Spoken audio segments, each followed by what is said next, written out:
C'est l'affaire qui scandalise plus d'un chrétien depuis hier. Plusieurs armes saisies dans la chapelle Jean-Baptiste du Cameroun, église située dans la localité d'Akaïs, arrondissement de Samlima, département du Djaïlobo, région du Sud. Des armes appartenant à cet homme, le pasteur Julio Michael Efaefa. Selon les éléments d'enquête de la police judiciaire, ces armes ont servi dans de nombreux braquages chez plusieurs hautes personnalités du Cameroun, du Gabon et de la Guinée équatoriale. Selon les mêmes sources, les dites armes proviennent de la secte islamiste Boko Haram. Le pasteur de l'église Jean-Baptiste du Cameroun, Julio Michael Efaefa à l'image, est un ancien capitaine de l'armée camerounaise, retraité depuis 2021.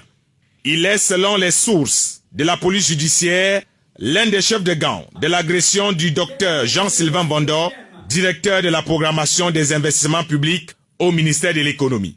La police judiciaire camerounaise a mené des enquêtes minutieuses et après avoir mis progressivement la main sur plusieurs bandits directement impliqués dans l'agression sauvage et barbare du haut fonctionnaire Jean-Sylvain Vondo, a réussi à pister l'ancien capitaine Michael Julio Efaefa, un grand récidiviste selon les sources policières.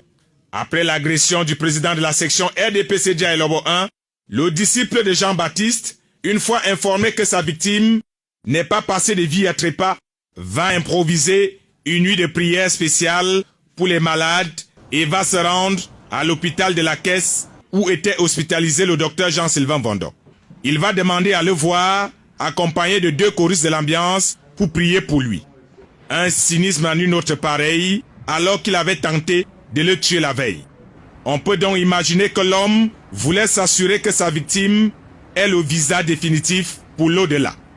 Son arrestation hier dimanche est une grande évolution sur cette affaire que les aspirants pasteurs des réseaux sociaux ont tout fait de qualifier de mise en scène. Les anges déchus du Cameroun ont raconté partout dans leur bunker de l'exil de Facebook que le docteur Jean-Sylvain Vondo avait organisé lui-même son agression au point de se faire repasser le corps. Ce pasteur de l'église de Jean-Baptiste s'est avéré être un brigand caché derrière la soutane. Appréhendé hier dimanche avec plus de 25 armes d'assaut dans son église, parmi les objets retrouvés dans sa chapelle, une mallette appartenant au patron politique du Djaïlobo 1. L'homme avait longtemps dissimulé sa double vie après une longue carrière dans l'armée camerounaise. Homme de Dieu hier, aujourd'hui, homme odieux. Il a transformé la maison de prière en une maison sorcière.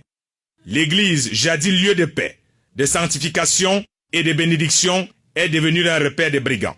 Des gens de mauvaise vie armés jusqu'aux dents ont décidé de prendre en otage l'évangile de Jésus-Christ. Sa dernière victime, le docteur Jean-Sylvain Vondo, à qui il a fait réciter le credo sur la croix du calvaire pendant des heures à son domicile à Omisport, a réussi à s'en sortir vivant grâce au miracle de Jésus-Christ. L'homme qui savait être aujourd'hui un véritable brigand était pourtant hier un prédicateur de l'évangile. Et comme on dit en langue boulou, Amota Zambe, Avaledi, Enaya,